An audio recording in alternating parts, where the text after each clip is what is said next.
دل و دیدہ ہے جو میرا، وہ ہے لذت نظارہ، کیا گناہ اگر تراشوں، صنم ایک بے سنگ خارا، تو ہے جلوے میں یوں پنہا کہ نگاہ بھی نہ ڈالے، میرے چاند اگر نہ روؤں تو کہو کہ کیا ہے چارہ۔ علامہ اقبال اللہ تعالیٰ سے کہتے ہیں، اے میرے محبوب، تو میرے نظروں کے سامنے نہیں ہے، اور میں یہ جو دل اور آنکھیں رکھتا ہوں وہ تیرے دیدار کا نظارہ کرنے کی تمنا کی مکمل لذت لیے ہوئے ہے۔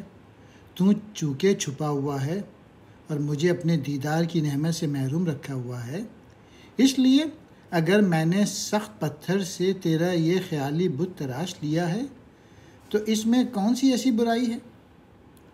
اللہ تعالیٰ سامنے ہونے کے باوجود آپ پوشیدہ ہیں، اس کی وجہ شاید یہ ہو کہ تو ہمارے ذوق نظارے کی تاب نہیں لا سکتا۔